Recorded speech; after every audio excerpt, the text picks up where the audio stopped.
Good morning, Grid Connections listeners. Today we're diving into the realities of urban EV ownership with Robert Hoffman, host of the Urban EV podcast. If you've ever wondered what it takes to own an electric vehicle in a city like New York, from charging challenges to infrastructure innovations, this episode is packed with firsthand insights you won't want to miss. Robert shares his journey from investing in Tesla stock in 2016 to finally making the leap to an electric vehicle while living in Brooklyn. He opens up about the real world experiences of public charging, the ongoing struggles with range anxiety, and why misinformation is still holding many drivers back from making the switch. We also get into the role of plug in hybrids, how rideshare drivers are shaping urban charging demand, and the promising future of curbside charging solutions like It's Electric.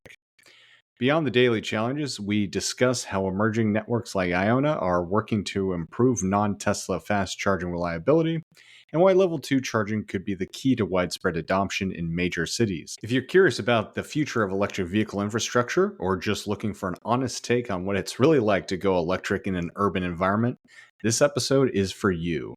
If you enjoy the episode, we'd love for you to share it with at least one other person who might find it valuable.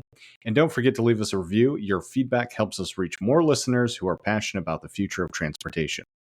Plus, we're launching a brand new Grid Connections newsletter. Stay ahead of the curve with expert insights, industry updates, and exclusive content from our episodes. Sign up now using the link in the show notes. With that, enjoy.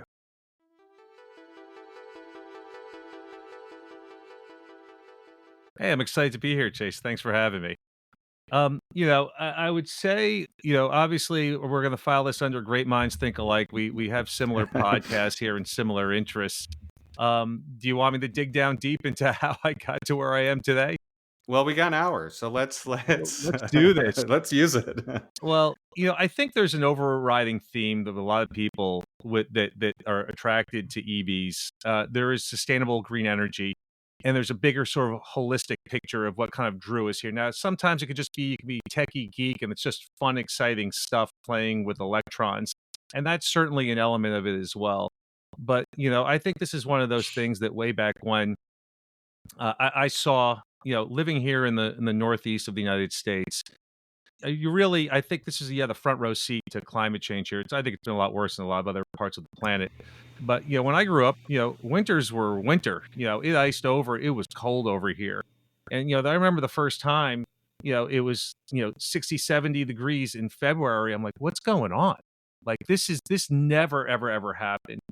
And when you kind of lift the veil, if you feel like it, and really dig deep into what's going on and humans' contribution to carbon and how things are our fault, and this is specifically human man-made climate change, you can't unsee that. Now, looking ahead towards people who are potentially going to embrace EVs, that's not a good marketing tool. Scare tactics don't work, and a lot of people have their heads in the sand. And that was part of my motivation here is actually starting the podcast, was how can I deliver this message to people who just aren't interested or just don't want to know that EVs are going to save the planet. And they're not going to save the planet by driving EV. You're not going to per se save the planet. But this is sort of a step, a brick in the wall of the whole sustainable energy process. And with scale and the embracing of green energy networks and infrastructure, also by driving EVs, it's going to help mankind get to a better place. So that was part of my motivation. And I just think EVs are cool. I think they're fast and they're awesome. And I do love tech. It's a hot button topic right now, but I invested in Tesla in 2016, before Musk completely lost his mind. I'm like, I think this company is onto something, and I really want to get behind them. So it's also taken me years to actually get behind the wheel of an EV, because I do live in New York City. I live in Brooklyn, New York, and there are a lot of challenges, and hence the Urban EV podcast that we have here in cities, as opposed to where most of America living at home with a driveway and a garage have with charging. And there's a lot of realities that sort of come into play here when you say, hey, I'd really love to get an EV, but how am I going to do this? And it finally took, for me anyway, I mean, I had a nice powered vehicle before, and that served me well. And I was just like, all right, well, I bought it, it's paid for, and I'll keep driving until the wheels fall off. And that's exactly what happened. And here we were last year in 2024. It's time for a new car. And I'm like, I don't know. Do I dare the dream? Can I get an EV? I mean, I still live in the city here. It's like, I can't get this done. So I started having conversations with my wife about this, and she's like, no way. This is your deal. You're going to have to charge it. Good luck. Figure it out. I'm like, all right, she's probably right. This is pie in the sky for me. It's not realistic. So I started looking into plug-in hybrids. And really, I do believe there's a place for plug-in hybrids. I think right now, in my opinion, it's an EV with a range extender. I think is the way Oh, for they sure. really need to be marketed. Yeah. And they're kind of evolving in that direction. When you look at the Scout, new Scout that's coming out, it's much more. It's got I'm not quite sure of how many kilowatts those batteries are, but they're pretty big. I think you're going to get like up to 150 miles of range with them.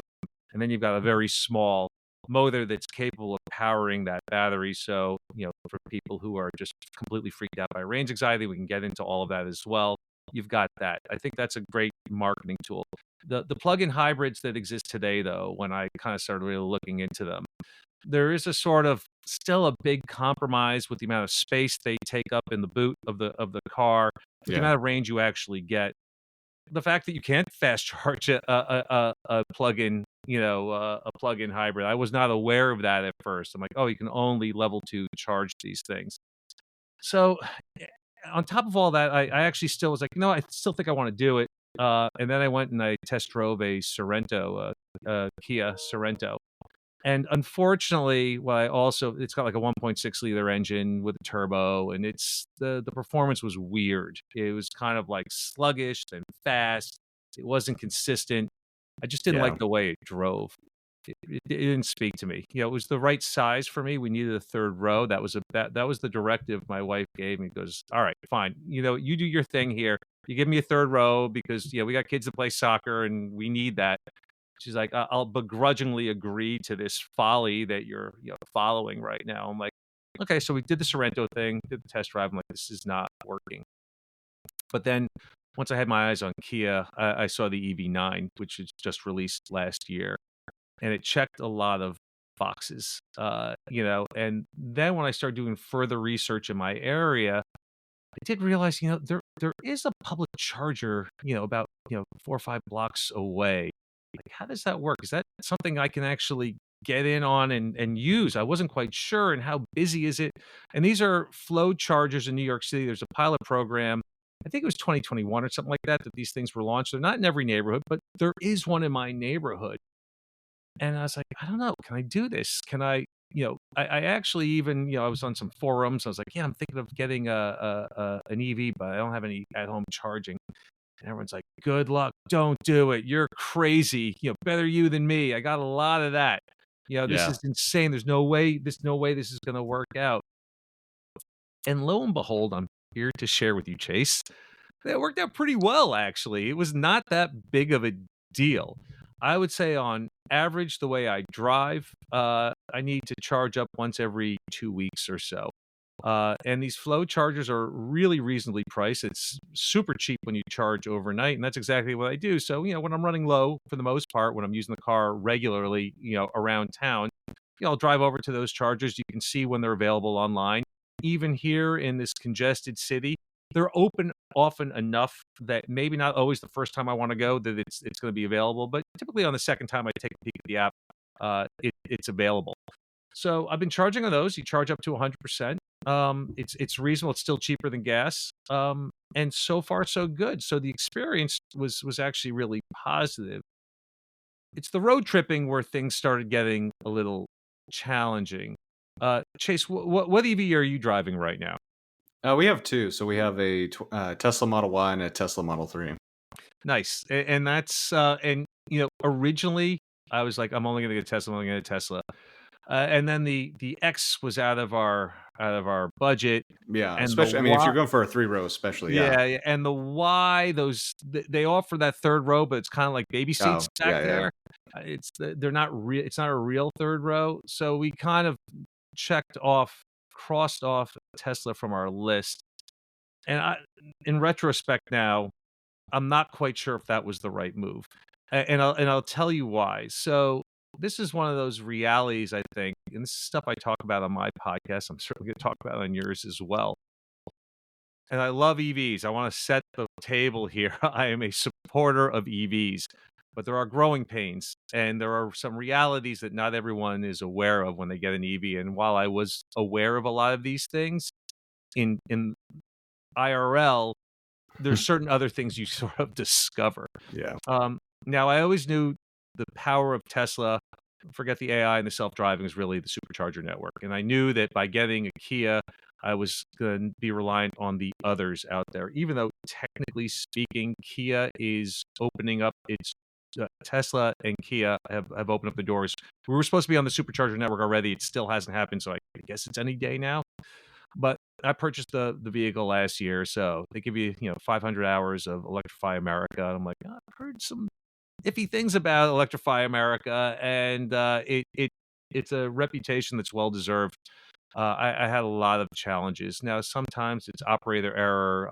Your first time you go up to a charger, you're still not quite sure how. Wait, do I start this thing? I press this button. Do I plug it in first?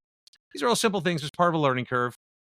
For sure, but this is actually part of the reason I'm really glad to have you on, because I think a lot of people, especially if they've been driving EVs for a while and if they're non-Teslas, they kind of play down, oh, the Electrify America's got a lot better. Oh, the public chargers are better. This isn't an issue. And my whole kind of mental philosophy has always been with electrification, even before supercharging was a thing, was just that if, and this is true with like really any technology space, but if a technology is going to replace what is already there, it has to be not just as good, it has to be better. Bingo. And that, I think, it was really the supercharger that at least got you plug in and walk away. You don't even have to swipe a card. Nothing. And obviously now we got plug and charge and some of these other technologies taken off. But it's really fascinating to hear someone, and I think this is something that more people need to hear about, like, no, it's not completely solved yet. And even as someone such as yourself, that's like gung-ho to try and do it. For people who just want the positives but don't want to and don't have the ability sometimes to invest the time and figure out all this stuff, it really does need to be figured out. It does. And we're all early adopters here, and that's, once again, it's attracting the gung-ho types. Plug and charge, I know the technology's out there, but I don't believe there's a standard, I believe, that's been agreed to from the manufacturers, the CPOs, the charge point operators. By the way, I was corrected by a friend of mine. He goes, "You use a lot of acronyms on your show." It's like, we don't get them all. Make sure you explain what they are every time you use them for the first time. So I know there's a standard that's out there, but not everyone has basically implemented. I don't know if anyone has maybe not in my area anyway.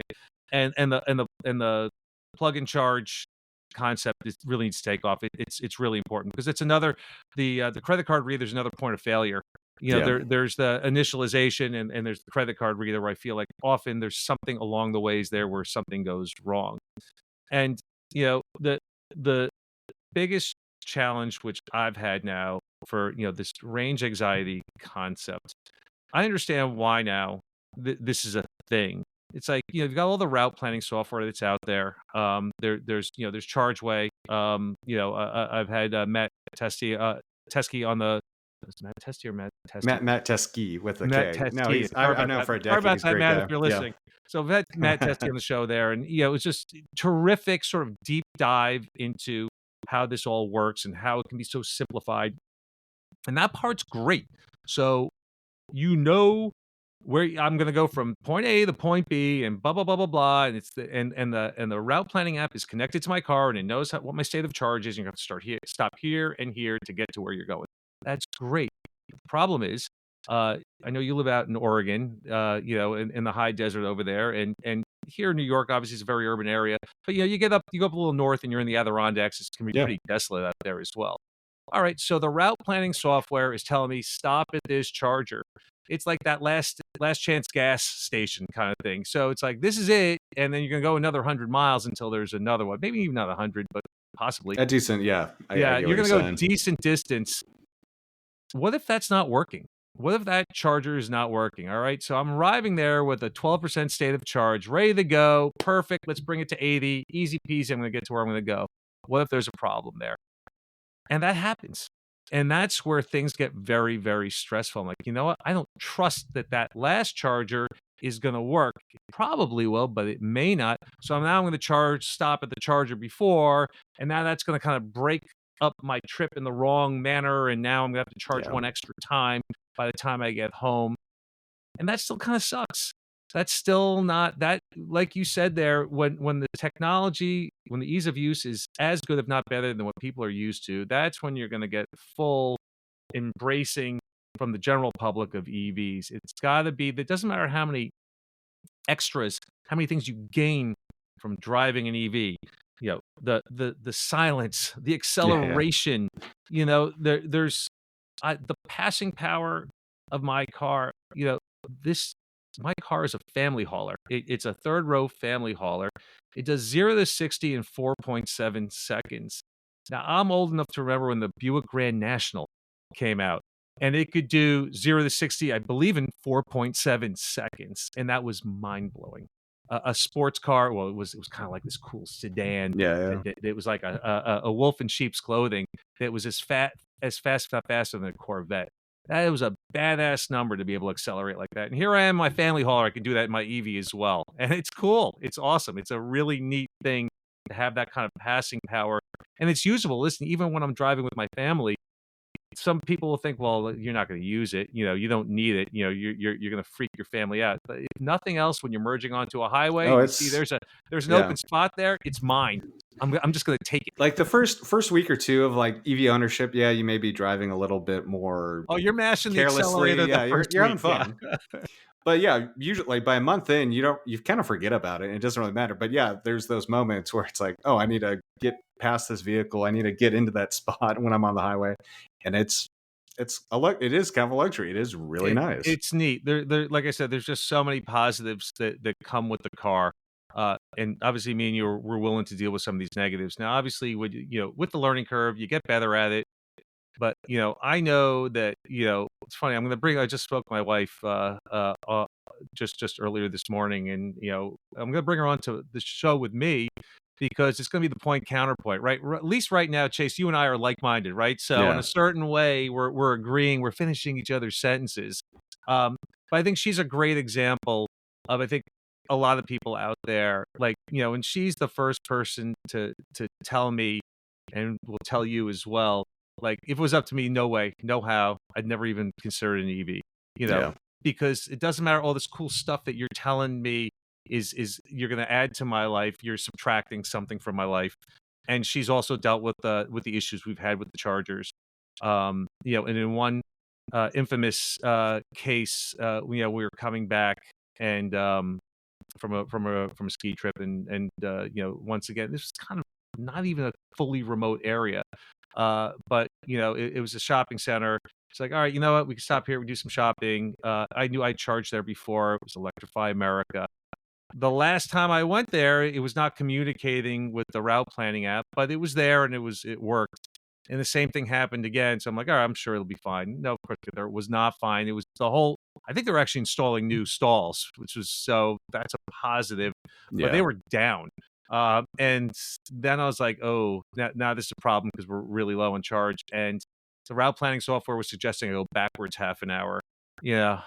This is after a 4-hour trip. I'm like, oh my God, I don't want to do that. And then there was another charger, that 45 minutes away in the direction we were going, but it was at a car dealership.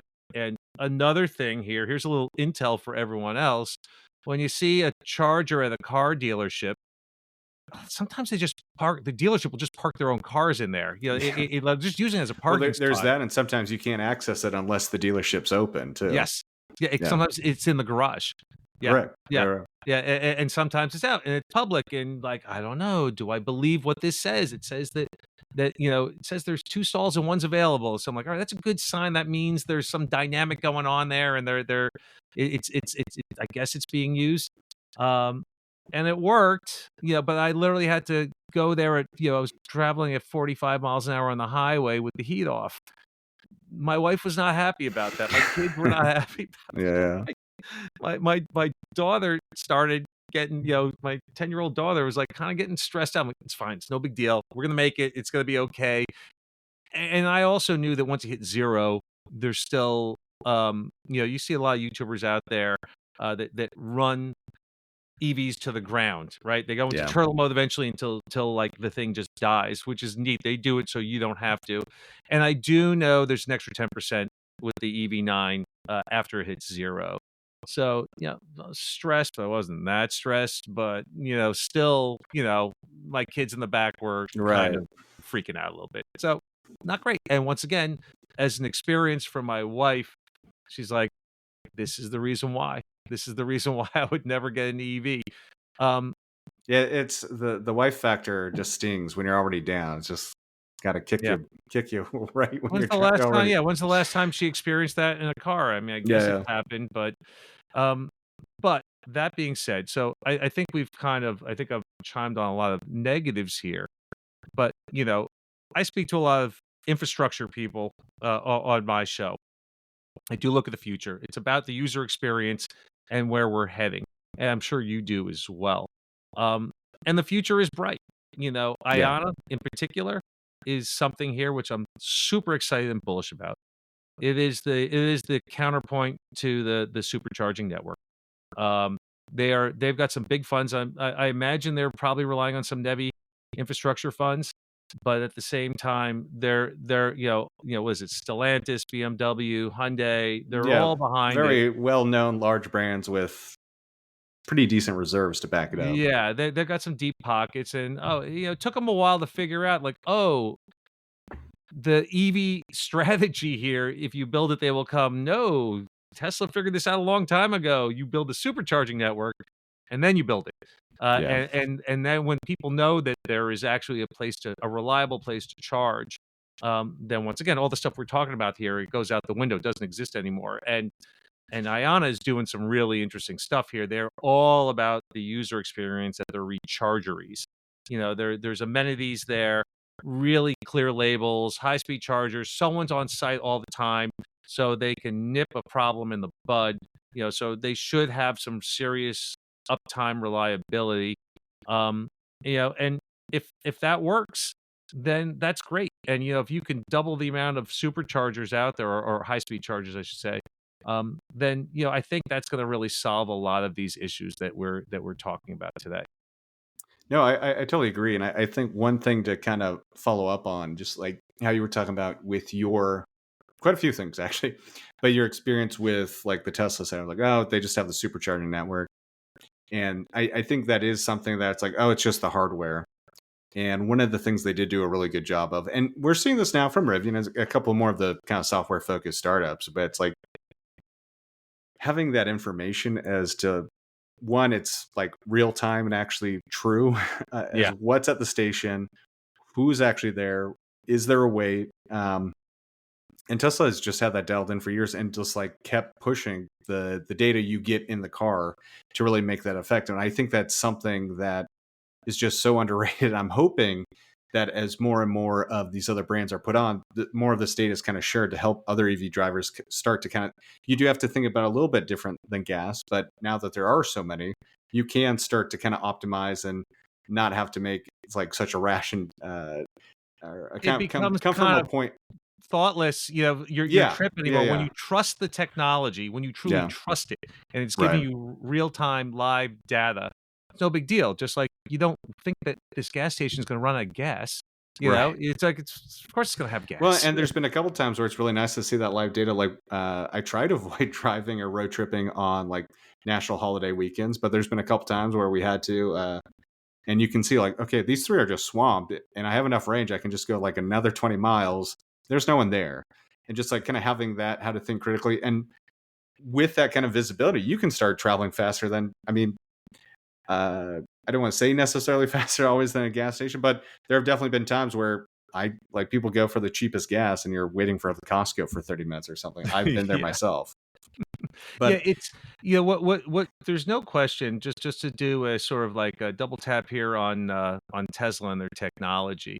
And this is one of those things which I realized I drove a Model 3, and I rented through Turo before I purchased my car. I just kind of wanted to drive an EV for the first time. Um, And it was interesting even just to get a little taste of Tesla for the first time. I was super excited to check everything out, and then hopping into the Kia. And you realize here, this is this sort of, everyone's beaten this drum for years. Tesla's not a car manufacturer, they're a tech company. But you know what? They are a tech company, and their tech is light years ahead of everyone else. You can just tell that the awareness of the car and its surroundings is so much more superior than anyone else. My Kia is great. It feels like it's a high end car that Kia is like not known for that, and they really Right. kind of Right. punching Right. above their weight. And Yeah. it's got so many cool things, and it's got a lot of buttons, and people like buttons, right? They want the physical buttons, and I like buttons Which I too. totally get, and I think they make some great products. It is just like I think Tesla approaches it from like the epitome of like the digital first digital mindset, and I think Kia's more much more like the analog mindset and how Yeah, they approach all it. the auto Which pro and manufactured con to car, that, yeah. yeah, You want tactile feel while I'm driving, I wanna be yeah. able to grab something without looking at it, and that's correct, that's better in a lot of instances, but you're also beholden to that now, and when I go through the Kia, UI, it's okay, it's just not great, Yeah. it reminds me of, sort of like when Nokia was the Yeah. leader in cell phone technology. And then this iPhone thing came around, and you're like, the Nokia was super cool. It did a lot, but all of a sudden you're like, oh my god, this is what a phone really can do. And that's where we are with Tesla. And there's still, and even all these great EVs out there that offer all this really neat stuff, they're still that far away, I believe, from Tesla's technology. And One, that's a I big mean, advantage. yeah, I think just the lesson in saying this, one of the analogies I've always used is it kind of reminds me. The Nokia one is funny, but what it reminds me, at least for me personally, is like I used to have this old film Rebel. Uh, uh, God, I'm drawing a blank of the word, but a Rebel Canon camera that was Oh, I filmed, remember those. Yeah. SLR. That's what I was trying to think of. Hmm. And with that, it is you can do so many cool things, but you have to kind of know. Oh, I gotta do the exposure. I gotta do this, and I kind of feel like that is a little. That's the pro and con to the Kia. Is like, oh, I gotta get to the charger just at the right thing, so I don't have to deal with it like cold gating or not charging at optimal speeds. I maybe this has changed, but I know like you kind of have to heat up the battery or Oh, manually the precondition, precondition that's all a this whole stuff. nother thing. Yeah. Yeah, Yeah, of course. It's like because I can't trust the route planning app on the Kia because it's I don't wanna say it's garbage, that's an exaggeration. It's just not great. It's just not great. It's made a bunch of mistakes and done weird yeah, things and offered weird routes, and I just don't like it. So if you're not using the internal app, now you have to remind yourself to precondition the battery on a right, road trip. Another step. I don't mind it. It's most people are like, "What? I forgot. Oh, now I pulled up. There's a cold battery. It's a cold day. It's going to take a lot longer now to charge." And now I've got a whole system in place. When as soon as I set the destination, I'll set a reminder on my phone, an alarm to go off, right. or a Which is timer at a certain time. Okay, fine. That's preconditioning. Boom. Let's do this. Yeah, it's and that's it's where not I kind elegant. of the camera analogy is so funny to me is because I used to use this SLR all the time. I loved it. And I really enjoyed kind of the process and it was fun. But then eventually my iPhone camera got good enough and it Yeah, kind of killed me inside to be taking phone or cameras, taking pictures with my phone of all things. But sometimes you just have to go with the thing that's right there. You don't have to take it out of a bag. You don't have to do all these like the finicky part of it. It just works. it's the path And of least resistance, exactly. and It's that the wins the day. yeah. Yeah, As they always say, the best camera is the camera you have with you. And just being yeah, able to pull right. out your phone real quick and boom, uh, there is advantage to that. I think that is something that Tesla's done and understood really well. But the thing I kind of want to take a step back about that, what you're discussing is so fascinating to me, and I think is 100% true. Is the outward kind of optics, and what a lot of people think is, oh well, I live in rural Minnesota, or I live somewhere else. I can't go there. There's no EV chargers. Well, you start looking. Yeah, there's usually, in a lot of ways, I find it's usually easier, especially if you can charge at home. That's a decent caveat. But if you live in a more rural area or even a suburb and you have sometimes even just level one charging, but can do some form of level two, the day to day especially becomes so much easier, in my opinion, it's only maybe when you go on a road trip that you start to like think about some things, but day to day you just forget about it.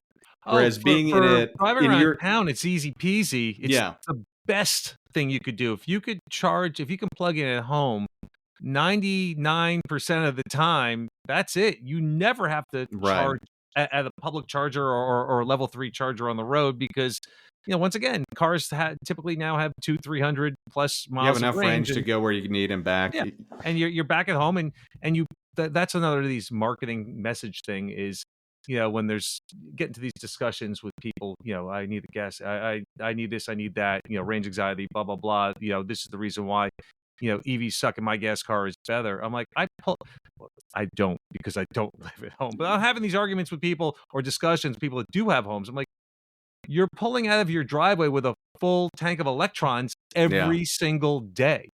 And you've already discounted the fact that you do have to stop for 5 to 10 minutes to fill up for gas at the most inopportune moment on a Right. regular basis. You've eliminated that out of the equation if you can charge at home and you primarily drive around town.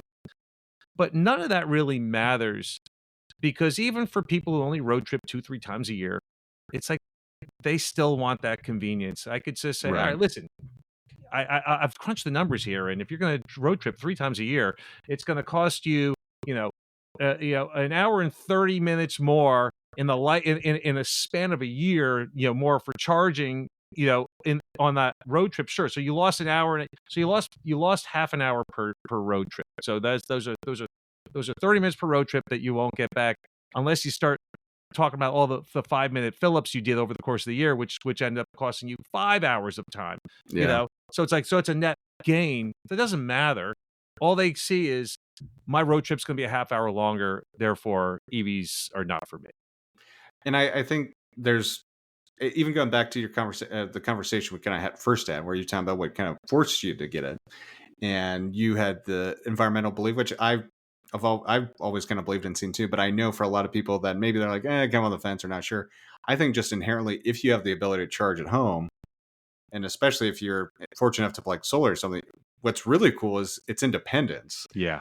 And I think that is a messaging thing that would sell with more people if it's positioned that way. But with, I think what's really interesting is, given your situation where you do have to like kind of go to the charging station, it's a more analogous experience day to day with a traditional combustion Yeah. vehicle. And that has its pros and cons. And I think it's really cool to kind of hear the way you're going Yeah. about it. You're just being completely honest. It's like when it works, it's great. But having that kind of inconvenience Although and like, ironically, the flow chargers nearby work every time. That is a oh, that is good, a good. gas station like experience. They're Yeah. wonderful. I really am pulling for them, and I hope they expand throughout this city and throughout the country. It was a pilot program. I know that New York is evaluating other players right now for the expansion, and the way New York moves, it's probably going to be still a few more years away. Um, but I do want to shift gears here for a second, or it's along the lines of what we're talking about right now, and I'm talking about level 2 charging in a city, in an urban environment. And this is a big thing, right? Because no matter what, rationally speaking, most people who live in the cities are really challenged to own an EV, and there Yeah. just aren't enough public chargers right now. Especially in a So city like New y- York or LA where there's yeah, just, yeah. any big city where there's apartment buildings or even condos, it could still even be in the suburbs. There's a lot of challenges to that. There's a local company here called It's Electric. Are you familiar with them at all? I'm not sure. So it's a amazing concept here, and I know there's a few other players out here that have different sort of ways of trying to bring electricity to the masses in urban environments. But I think the holdup for Flow is these chargers are still pretty expensive, ripping up the sidewalk, plugging into Yeah. a substation. Some people want to do lampposts, but lampposts are apparently it's single phase electricity in the United States, and you need two-phase electricity. So there's still going to be a lot of infrastructure work that needs to be done. So It's Electric. Their concept is let's just go to where the electricity is already, and that is in your apartment building, in a storefront, commercial, anything that's on curbside. That building has electricity, and they probably have excess electricity. So what they're doing, they're still piloting right now. What they're doing is they'll say, "Hey, I happen to live in a condo here. Like I've actually put my name on the list." So they're like, "All right, you have a condo. You know, particularly if it's a modern building. If it's an older one, you may have more challenges. I live in a condo.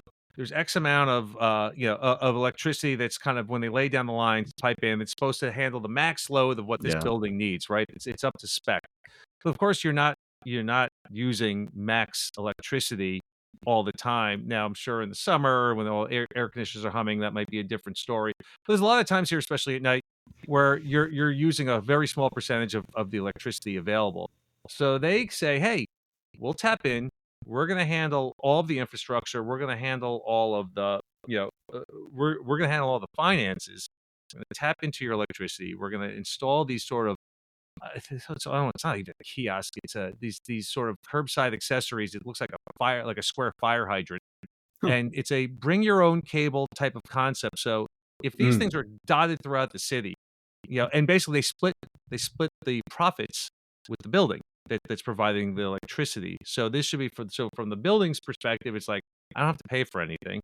You're Right. maintaining this thing.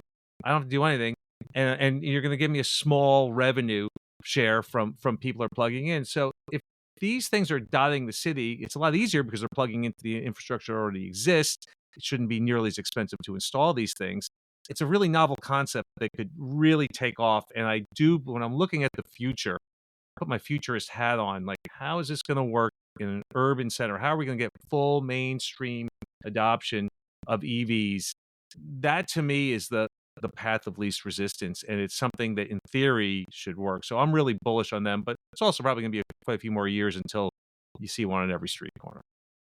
But I think that, I mean, that's great to hear there's solutions for it. But I think that's also one of the things that, like, just because it's still years out, it just means it's going to get better. There's Yeah. still opportunity for people to do it now today. But I agree with you. It's like more options, the better. And even when you go to Europe, you're kind of right, where there's a lot of existing systems that have been leveraged to kind of be modernized to equip with EVs. And I think that sounds like a great option for exactly that. Europe's ahead of the curve. China's way ahead of the curve. We are definitely the laggards over here. There's no question about it. So, and with the Trump administration basically freezing all of these federal funds for the build out, it's gonna take longer. It's still happening. The momentum's not gonna is not stopping, but it is gonna slow down a little bit. Those federal funds commingled with private funds, we're going to really accelerate infrastructure growth, and it's going to take a little longer right now. They've got their ulterior motives behind it. I get it. There's a lot of oil money that backed the Trump administration. I think everyone was hoping that having Musk there'd be some net positive for the EV industry, and in a certain way, it's like, oh, actually, elimination of federal subsidies for purchase actually probably helps Tesla more than anyone else because they're the most efficient, electric automaker. They make more money. They make Right. money on their EVs. Everyone else loses money on them. So they're like, fine, whatever. We're still going to do better than everyone else. This is besides the fact of all the stuff that Musk has been doing and turning people off and really turning people off to Teslas. But that's a whole nother ball of wax. But no, I think I was hoping that having him there would be a more EV friendly administration. They're saying one thing, but no, in reality, they're still gonna be backing EV infrastructure Maybe rollout. I'm overly optimistic. I'll just say it's only been 1 month. Maybe the best is yet to come, but I agree that it does not seem to be. To be honest with you, I was never, unfortunately, very. I kind of like, yeah, there's a lot of oil money behind this. I unfortunately don't see this being as good of an outcome as it could be. Yeah. Well, I Maybe think that'll I change, honestly but we'll there's a see. lot of oil money, but literally Musk's money Yeah, is that's true. greater than all of it's That's a fair point, unbelievable that actually. Yeah, maybe even he has deeper pockets in the oil industry. right. Maybe he does. It's certainly close. Yeah, I mean, that could easily be its own podcast to itself. Yeah, But right? I think it is really interesting, just kind of looking at the current state of things, and not even politics aside. But I mean, what are some of the conversations you have with people like day to day that are kind of where you live, or just like on the street, and that like Do you find that it's kind of like a positive curiosity? Do you find like it's like kind of almost shock? Whenever I've gone like into road trips in the Midwest and gone to some really rural places, people always assume that like I'd begin coal rolled and all these things. And I Yeah. was consistently surprised. Everyone was really like polite. And I never had like a native experience. I maybe had one or two like, okay, that's probably not for me, but good on you. Yeah. And so I'm just kind of curious what your experience has been. I'm sure it's So, probably similar. I always find the the disconnect between reality and social media to be pretty oh, much night and sure. day when it comes to this. Well, I can tell you here in New York, I mean, I still remember once again, I told you I invested in Tesla a long time ago. Man, I still remember seeing like the first like Model X driving down the street. I'm like, oh my god! And even It's the real. Cybertruck Yeah. the first time, like, holy smokes, there's one Yeah. for real in the wild. But there's actually a lot of EVs in New York, and they've incentivized New York City's incentivized all the Uber drivers to buy EVs. So they're kind of like everywhere. They're just Yeah. mainstream here. Uh, there's still it's still the minority, but seeing them around is easy. It's interesting. Um, there's no kind of you don't hear there's no coal rolling, there's none of that stuff here, and no one's Yeah. Yeah. talking smack about your EV. It's like it's whatever. It's just a car over here. It's just part of the mosaic of New York City. But it is interesting how um, since I started the podcast, um, a lot of people what I call, and you probably call them that as well, the EV curious. I don't think I know I didn't coin that phrase, but I use it all the time. Is all of a sudden out of the woodwork, friends of mine and acquaintances, oh, my brother-in-law is thinking of getting an EV. Could he talk to you? And other friends of mine, so what's it like? Tell me more. And my lease is coming up soon. So you get a lot more of those conversations. But still, there's a massive hesitancy, and still a lot of people who are even the EV curious. They get gun shy. They still, at the moment of truth, they chicken out. And that's because there's been so much misinformation that's out there, and it's really hard to combat. I had an interesting conversation also this morning, and this is another side note here. So my EV9, and this is a whole nother story. It is actually, I love my EV9. It's a great car. There's a known issue with front end vibration on these cars. It's sort of some cars have it, most do not, but I don't think Kia knows how to resolve the issue.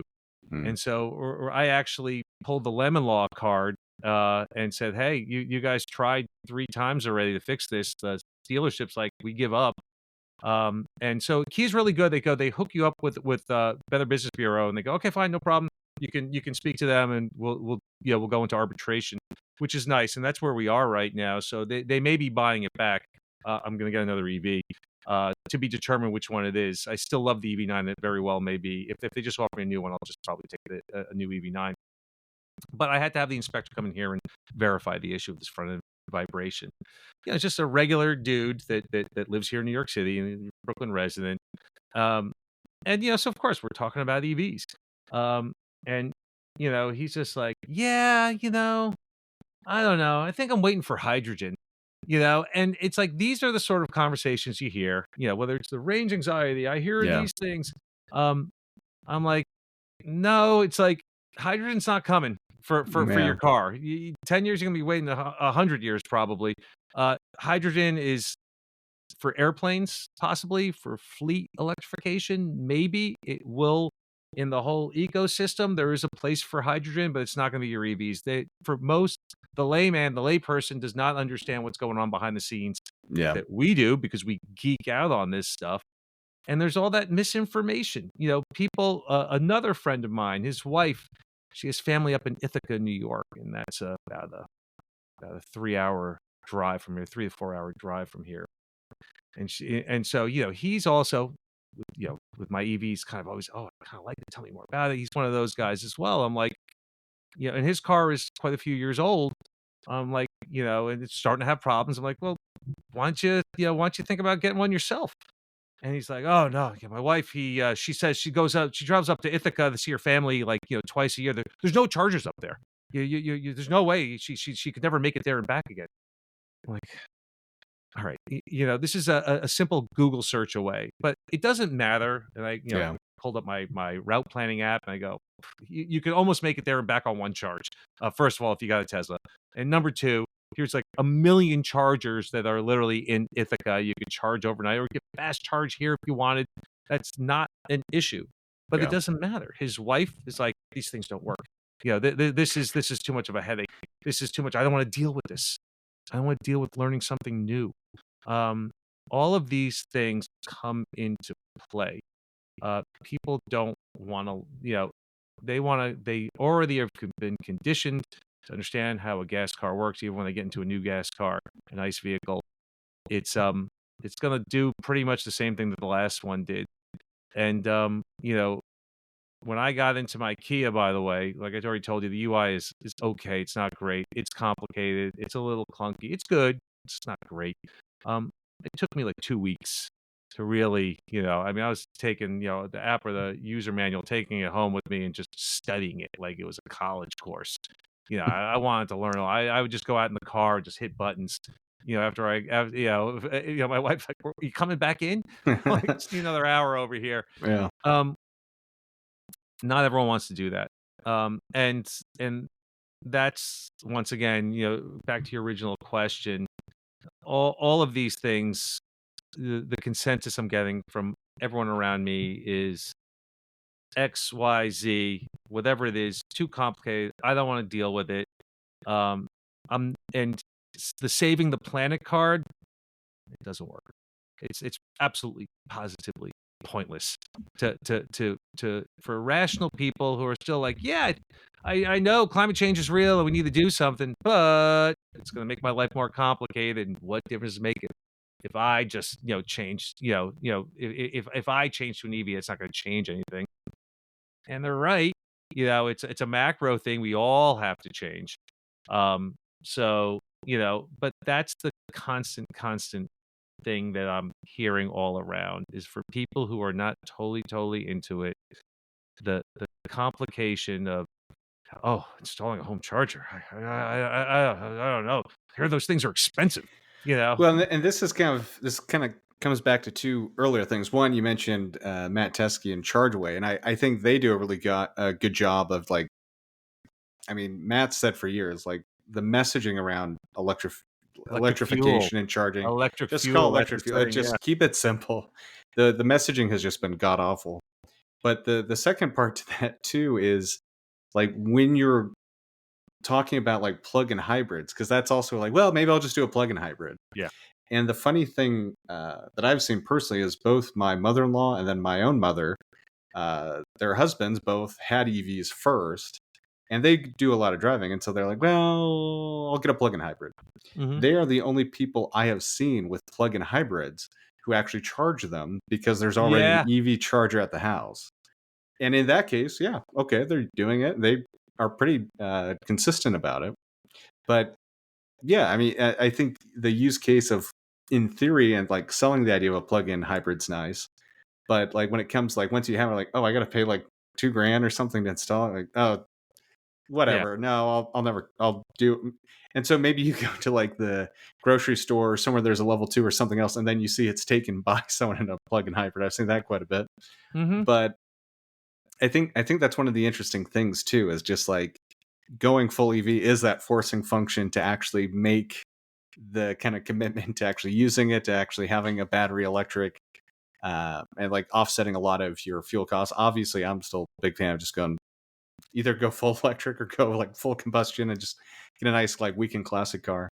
But I do think it's still just such an interesting dichotomy of what the messaging is leading up to a purchase, and like how it's positioned, where it's like, oh, okay, I guess I could just do a plug-in electric hybrid. But then once you actually have to use it day to day, it's like, oh, I got to install that also. That'll be my next car. It's friction. It's yeah, part exactly. of, all right, I'll install it eventually, and then you don't. And I'm sure some people do it right, much like your family does. And there are plenty of people who are, I'm sure, are using the plug-in hybrids correctly, and have to fuel up once every 2 months, and it's wonderful, right? I mean, it can work.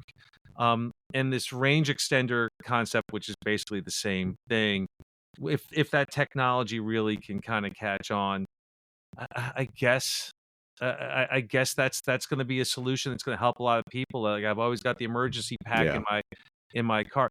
There's this, another conversation I have with a friend of mine. He wants to get the Scout when it comes out, right? So he's another EV curious guy who's getting a little more serious than some of my other friends. He's like, all right, I got my eye on the Scout. I really like the Scout, even though there's comparable vehicles out right now. But he's got the Scout, and the Scout is marketing one of their models will have that range extender. And he's even telling me, he's like, did you ever think about having like an emergency battery pack in the back of your car just in case? And I'm like, that would take up anything that would be worthwhile would take up all of this space, add Yeah. all of this weight. And he's like, yeah, but isn't it nice to know you've got this emergency extra range? I'm like, yeah, do you have an extra gas tank in your car? It's like, Right. no, you look at the gas gauge, and when the light comes on, you take it very seriously, and that's when you start really looking for a gas station. And I go, listen, my emergency pack is that extra 10% after it goes to zero. And I'm like, but from him, who's never driven an EV before, like, range anxiety, this is how you combat it. And these range extenders, it's the same thing. When I look Yeah. at a car with a range extender is, now I got a gas engine in my car that's going to require all of this maintenance eventually that I don't want to deal with, when the Yeah. car is a lot older. Um, and stale gas sitting in the tank. It's just more complication. No matter how big the vehicle is, and how efficient they get, it's The still oil, going to I top mean, you up a still lot have of oil useful changes, space. which is like one of the big reasons I got rid of driving combustion is just I drive so much, I had a lot of oil changes. Yeah, And then I think the other thing that's always been so fascinating, I don't know for sure about all of these EREV style like the Scout, but I would imagine it must be, is with so many of the plug-in hybrids, the gas tank is actually under pressure to help prevent the gas from uh, essentially decaying. yeah. Because like, and that was kind of the issue with like the Chevy Volt. And so there's like, to me, like from an engineering perspective, not only do you have the concerns that people have that are usually way overplayed when it comes to like an electric vehicle and the battery in the accident, you now have a gas tank, but you also have a gas tank that's actually under pressure. Oh, And so to wow, me, it's like wow, I didn't think everything about that could that. go wrong, you've really just amped up a lot. And I mean, to me, that's always, you can engineer around it, but and same with like hydrogen. But those were always the things that I would just like, this. You're really overcomplicating it if you're really worried about like concern and that stuff. But I do understand. I feel like when you're going into the purchasing experience and thinking and justifying of buying an EV or a plug-in hybrid, that's where range anxiety comes in. What changes once you have it, depending on the vehicle and just situation, is then the charger anxiety actually in the practice. And I think that's really the difference, because really now the range isn't the issue. It's usually, is the charger I'm going to have to go to working. Yeah, Fortunately, I haven't ran into that issue. I've gotten to some pretty because you random drive a remote Tesla. places. Yeah, Well, I because you mean, drive a Tesla. even when I went to Electrify America and a couple other ones, but they were all ones I could go through an app and check that they're allegedly live, which I have been let down by in the past. But yeah, no, I was driving through very rural parts of Nevada that had chargers that said they were live, and I was like, well, this is either going to be a one-way trip or I'm going to tell the tale. And it was fine. So it's like things are definitely getting better. But They are, yeah. yeah, But as we discussed, it's not there yet. An interesting little side note here. So, as I mentioned before, Kias are supposed to be, the whole NACS standard, right. uh, North American Charging Standard, Phil. So now I spelled out that acronym as well. Um, so the NACS standard, as we all know, is the standard plug-in style that we're all going to use. That's what are on the Tesla's chargers. They use NACS, and now even Kias, now their manufacturer here in the U.S. are having NACS plug. Everyone's going NACS. That's the future. CCS is what the legacy cars like mine have. So all you need is an adapter. It doesn't really matter. You can, if the supercharging network's open, all you need is an adapter, and I can still plug into a supercharger. But there's a little thing here that no one is mentioning, unless you once again geek out and go in the Right. forums and start speaking to engineering types. And do you know where I'm going with this? I think I have It's the something to do 800 with volt voltage. architecture, the Yeah. EGMP of the Hyundais and the Kias, which is a more modern architecture for an EV than what the Tesla Model 3 and Y have, which is 400 volt architecture. So what happens is when you pull up to a supercharger with an 800 volt architecture car, it they have to have the time or should I say it doubles the amount of time it Right. takes to charge. So You suddenly trade now it's kind of a reliability slow for charge charger. time. Yeah, exactly. So you get the reliability, but although there's V4 cabinets coming out for the Right. superchargers, which are capable of powering up an This 800 should volt. also be changing over time in the greater scheme of Yes, everything.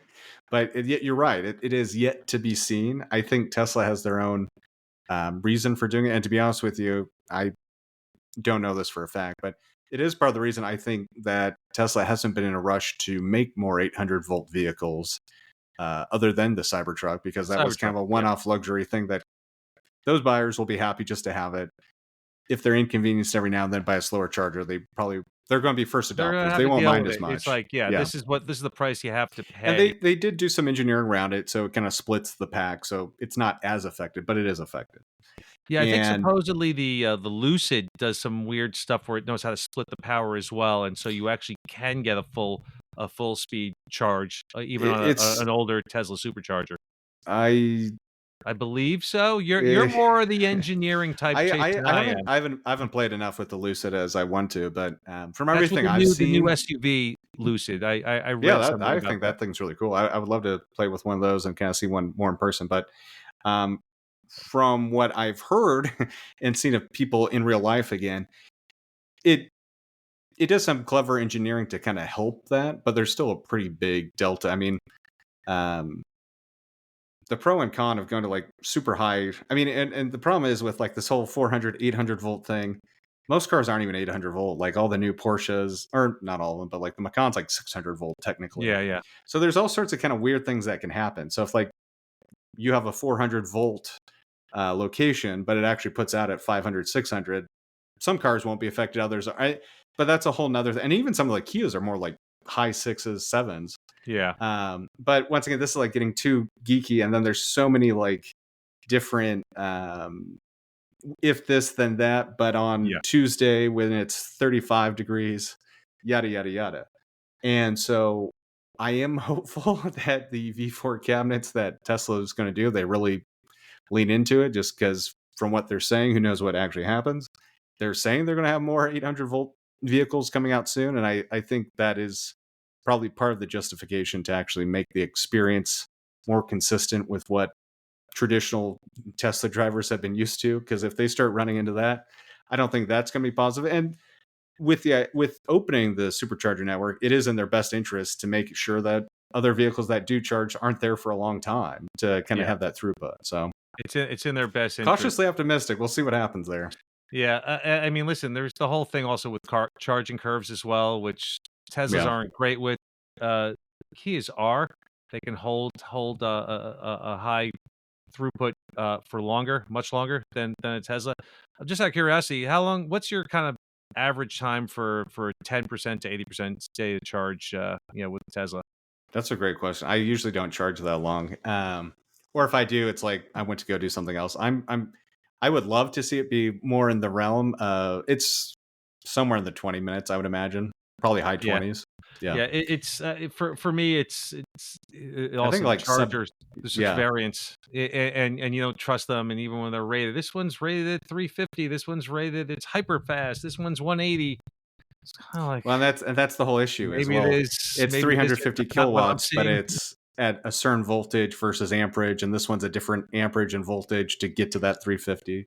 And Well, I think this is one of those growing pains that will change soon, especially not just with Tesla, like Alpitronic that's supplying a lot of the chargers to Iona, like you mentioned, and others that just have really high performance across the bar.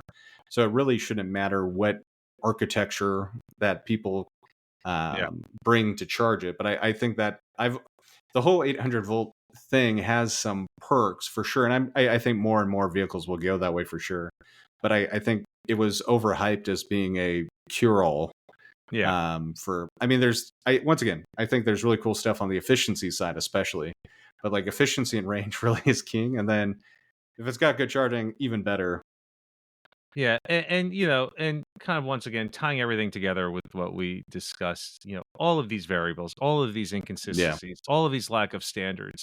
This is the reason why this is what gives people pause. They're Yeah. like, "I'm not sure. I've heard this, I've heard that." And even from us who are the real world experience of it, it's like, they're kinda right. It's still an inconsistent experience if you're a road tripper. If you're not, but that's once again, if this, then that. Yeah, I mean, So, if you're a family that has a house and you need a second car, I don't know why you wouldn't do electric. yeah, I don't know If either. Like, Yeah, there's no reason not to do it. yeah, You know, if you're like, "Okay, I'm concerned about those 3 road trips here. Okay, we'll take the SUV or the bigger one, right, and that's it." It makes perfect sense, already, right now, today. right. Um, but yeah, It's and there are still these edge cases, but they're getting much better, yeah. and I am sure they will be solved. But I think in this kind of media realm and just what people's recent experiences with gas are, they think it's like, oh, this needs to be fixed now.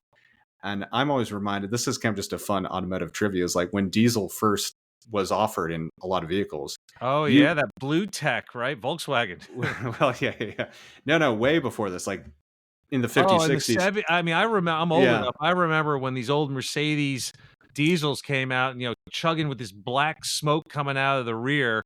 But I Yeah, mean, that just to was give you an supposed to be the example of future. this is when they first started rolling out cars in the US that had diesel or ran on diesel, they actually gave you a map with the car to show you which gas stations around the US offered diesel. It was So it's well, like, obviously, and the it took a infrastructure. decade. It took decades to get this all figured out to have all of them to have You're diesel right. at these Well, locations. diesel was obviously the infrastructure was there for the trucks, so on the Yeah, highways, it was never an issue. Ironically, it's the exact opposite yeah, that you have with the EVs now. So highway driving was easy, that's a good point. with Yeah, the yeah. diesel, and I had one, by the way. I had a Volks, a 19. It was used. It was one of my first cars. It was a 1980 Volkswagen Rabbit diesel, Oh, awesome. and so it got 50 miles to the gallon. That's It could crazy. barely do 65 miles Yeah, an hour. yeah, With a headwind, that was it. You were stuck at if you had a slight if you had a slight grade, you could get it to 70. It was slow. It was a 4-speed stick. Um, and I kinda loved it also, but yeah, that fuel gauge just didn't move. It just stayed there forever. It was kind of yeah. amazing. But yeah, when you got off the highway and you went into towns, you learned Jesus, way before the internet, right? I didn't have a map either. I bought that thing used. You just learned here's in my college town, here's where that one gas Yeah, station that sells diesel is, and the good news once again is that the car probably had about 500 miles of range, so you yeah, yeah. learned not to go the E. You learned if you were in unfamiliar territory, by the time you got to a quarter tank, there's still plenty left. You started kind of looking around for the place to fill up.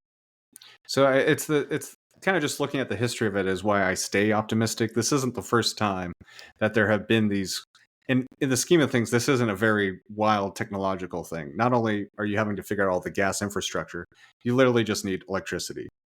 Mhm. And I've been doing this more this past year just because of moving and having a rental. We've been level one charging way more than I expected to be, and it's been totally fine. And we still drive between Bend and Hood River and Portland. So doing 100, 150 mile trips regularly. And it's been fine just on level one charging. Yeah, and truly, you're the perfect case of you get away with it. So for It's like that just doesn't being know able what to level charge it one where you're is, going. Yeah, I mean, yeah, there's ways to hack it, but it just shows that it is doable. yeah. And It's so just for everyone who's also uninitiated, level 1 is just your AC outlet, 110, and it's sort of like what's it give you, like a mile an hour or something like that?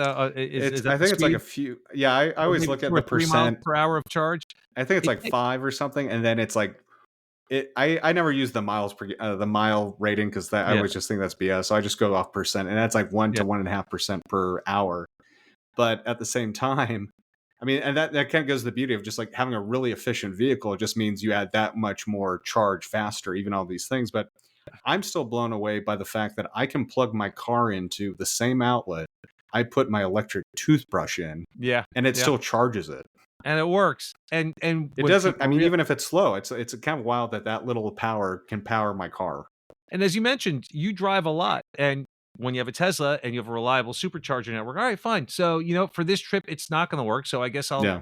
I'll have to stop and plug in on the way to my towards my destination, and it won't be a big deal because I have full faith that the charging experience is gonna be a good one. And yeah, and you're a perfect example of why you don't even necessarily need to even install that level 2 charger, which, by the way, Ford now, and I think one other manufacturer is starting to offer like basically a free level 2 Right, which charger is with really cool purchase, too. because they And yeah, I mean, they understand kind of that just the gave in the friction. challenge, admitted like this is the challenge. This needs to be solved, and we'll help buyers do it. Yeah, it's another marketing thing, which I think is a really smart move. It's one less thing to worry about, and with level 2, once again, you're getting a full charge overnight. So just in case that's a problem, you're too concerned about that, it solves that issue as well. Rob, I know I appreciate all this, and this has been a really great conversation. I realize we've kind of come up to time, but one thing I wanted to ask you, especially being the urban EV podcast man himself and living in New York, we talked about a little bit around rideshare drivers and kind of EV charging. That's been kind of a common topic, I feel like, for quite a few of the last episodes. Is like EVgo, I forget how many quarters ago, released this data saying that 25% of their public charging is actually due to rideshare drivers. And I'm kind of curious, just in your experience, like you have this fortunately really close to you. Do you see as that being kind of a combative thing or an issue you run into, is like when you're trying to get that charger, it is usually a rideshare driver or someone visiting Ironically, from out of the city or a local also charging their EV? it's a valid question. Ironically, I don't see that many rideshare chargers on the level Oh, 2 great. chargers because they need to, because unless they happen to live right next door, they're gonna have to keep it on that charger for hours. Yeah. So it's not worth their while. They're going to all the, they're going to the fast chargers, and that's where it's a mob scene. And Yeah. I've heard horror stories like near the airport, where all the taxi drivers congregate, big lines. I know some of the chargers there. It might be Electrify America. I can't remember which charge point operator is. They sent out some message saying, "Hey, 80%, you're cut off.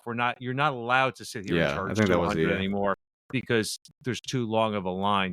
So there are these challenges in urban centers where the high speed chargers are, where you are going to be competing with the ride share drivers. But once again, within the urban center, if you do live in an urban center, if you're solely relying on high speed charging, which, by the way, it's comparable to gas as far as how much it costs per kilowatt hour.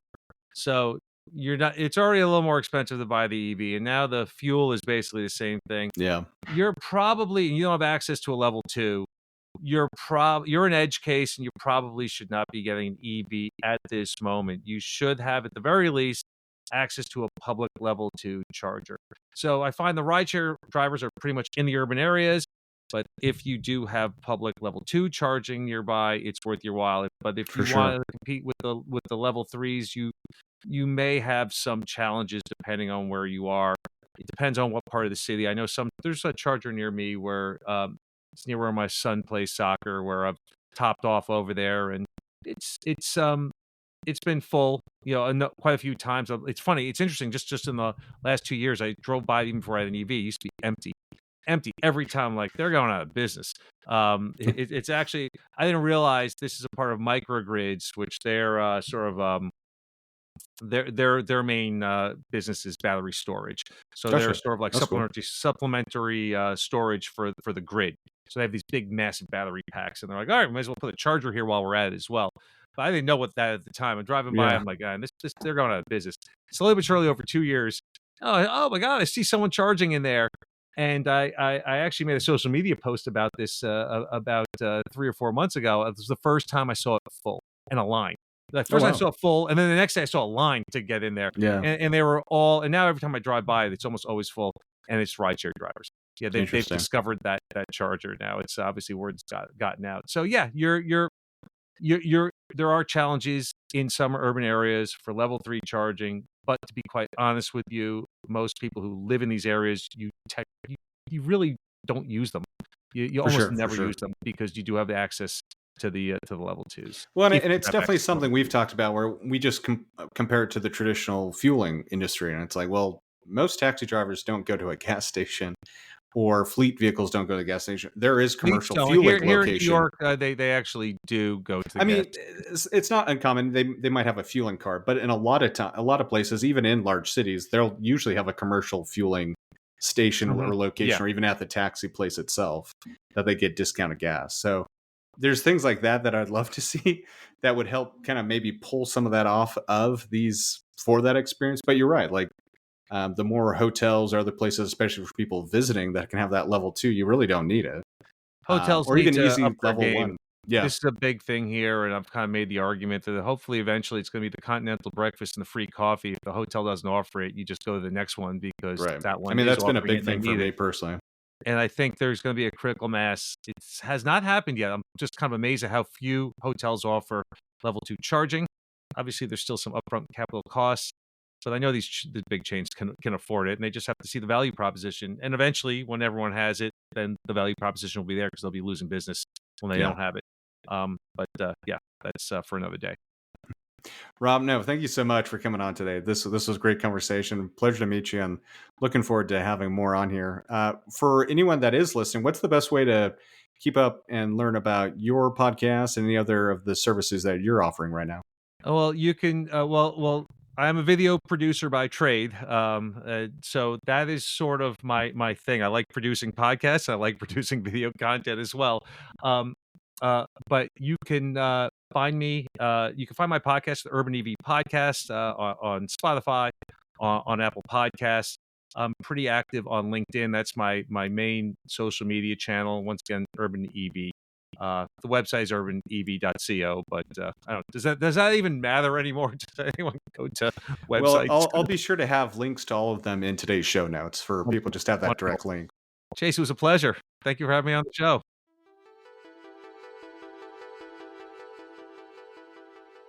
That wraps another episode of Grid Connections. A huge thanks to Robert Hoffman for sharing his experiences and shedding light on what it truly takes to own and charge an electric vehicle in a dense urban environment. From the challenges of fast charging reliability to the exciting potential of curbside solutions, we hope this episode has given you fresh insights into the evolving electric vehicle landscape. If you found today's conversation valuable, be sure to share this episode with someone who might enjoy it as well. And while you're at it, leave us a quick review on your favorite podcast platform. It really helps us reach more EV enthusiasts and industry leaders. And don't forget to sign up for our new Grid Connections newsletter. Get expert insights, exclusive content, and the latest updates straight to your inbox. The sign up link and all of today's content can be found in today's show notes. Thanks for tuning in, and this is the Grid Connections podcast, signing off.